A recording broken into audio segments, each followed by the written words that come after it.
এবার বাংলার হয়ে হায়দ্রাবাদে চলা অনূর্ধ্ব-15 টি-20 ক্রিকেট লিগে বাংলার অধিনায়কত্ব করছে বসিরহাটের কিশোর রোহিত মণ্ডল। 10ই জুন থেকে ক্রিকেট লিগ শুরু হয়েছে আন্তঃরাজ্য টি-20 ক্রিকেটের। তবে এই বয়সে তার আগুনে বোলিংয়ের প্রশংসাও করছেন একাধিক ক্রিকেট কোচ। প্রতি ঘন্টায় 130 কিলোমিটার গতিতে বল করতে সক্ষম বাংলার অধিনায়ক রোহিত। অথচ রোহিতের পরিবারে আর্থিক অভাব যথেষ্ট।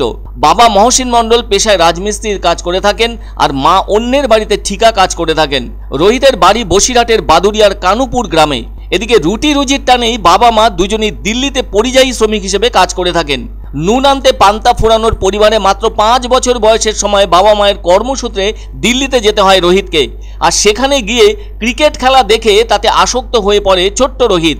এরপর বাবা মায়ের কাছে ক্রিকেট খেলা শেখার ব্যাপারে আবদার জানায় সেই ছোট্ট রোহিত। এদিকে ছেলের এমন আবদারে আর না বলতে পারেননি মহসিনরা। ফলে শুরু হয় তার ক্রিকেট জীবন দিল্লির মতো জায়গায়। সুযোগ যখন মিলল তখন ওটাকে কাজে লাগিয়েই ছাড়তে চায় রোহিত। তাই অদম্য ইচ্ছে শক্তির আর কঠোর পরিশ্রমের ফলে রোহিতের খেলা ওখানকার অনেকেরই ভালো লাগতে শুরু করে। 8-9 বছর বয়সে রোহিত ক্রিকেটটাকে কিছুটা রপ্ত করতে পেরেছে। সবচেয়ে বড় কথা ওর বোলিং। যে কোচের অধীনে খেলা শিখছে সেই কোচও প্রশংসা করতে দ্বিধা করেননি রোহিতের ক্রিকেট বুদ্ধির। ফাস্ট বল করার চেষ্টায় নিজেকে ব্যাপৃত রেখেছে রোহিত। 10-11 বছর বয়সে কোচের নজরে পড়ায় হরিয়ানা সহ একাধিক রাজ্যে খেলার সুযোগ পায় রোহিত। আর পিছনে তাকাতে হচ্ছে না রোহিতকে। ফলে এরপর আন্ডার 15-এ তেঘরিয়া ক্লাবে যেমন খেলছে তেমনি আবার দ্বিতীয় ডিভিশন ক্লাব সেন্ট্রাল ক্যালকাটা ক্লাবের হয়েও খেলছে রোহিত। যেটা সবচেয়ে বেশি করে কোচেদের আকর্ষণ করছে তা হলো ওর দুরন্ত ফাস্ট বোলিং। এই বয়সে লাইন লেন্থ ঠিক রেখে সুইং করাতে পারছে।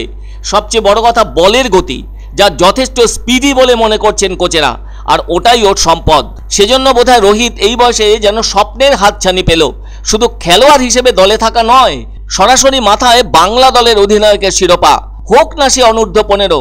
এতে বোঝা যায় রোহিত এই বয়সে ক্রিকেটের নানা দিক কতভাবে রপ্ত করেছে। না হলে অধিনায়কের মতো গুরু দায়িত্ব পালন কোনো সাধারণ ঘটনা নয়। 10ই জুন থেকে হায়দ্রাবাদে শুরু হয়েছে great cricket step association of ইন্ডিয়ার উদ্যোগে অনূর্ধ্ব-15 টি-20 ক্রিকেট লিগের খেলা, যা কিনা আন্তঃরাজ্য হিসেবে। অবশ্য এই ক্রিকেট লিগের খেলায় অংশগ্রহণ করেছে মোট 16টি দল। ফলে রোহিত এই টুর্নামেন্টে নিজের পারফরমেন্স কতখানি দেখাতে পারে সেই দিকে চেয়ে অভিজ্ঞজনেরা। কারণ রোহিতের সাড়া ফেলে দেওয়ার উপর নির্ভর করবে ওর এগিয়ে যাবার পথ। এই পথ কঠিন হলেও পরিশ্রমীরাই তাতে স্থান পায়।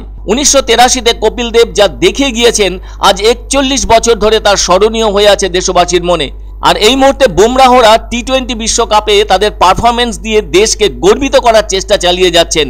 তবে ফুটবলে অধিনায়কদের দায়িত্বের জায়গায় অনেক বেশি কঠোর দায়িত্ব পালন করতে হয় ক্রিকেট দলের অধিনায়কদের। দলের জয় পরাজয়ের জায়গাকে অনেক বেশি করে দেখতে হয় ক্রিকেট অধিনায়ককে।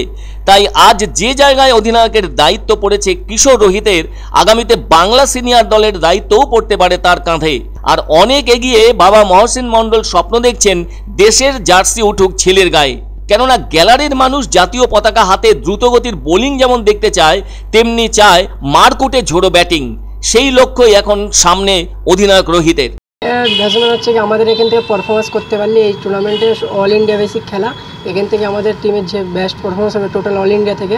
এবার এর থেকে আমাদের একটা আইপিএল, জুনিয়র আইপিএল টাইপ মতন একটা অর্গানাইজ হবে। এখান থেকে আমাদের জুনিয়র আইপিএল প্লেয়াররা সুযোগ পাবে, যেরকম আইপিএল খেলায় ওইভাবে একটা এরকম টুর্নামেন্ট অর্গানাইজ হবে। আমি সেই হিসাবে আমাদের বাংলার টিমের হয়ে আমি ক্যাপ্টেনের দায়িত্ব পেয়েছি।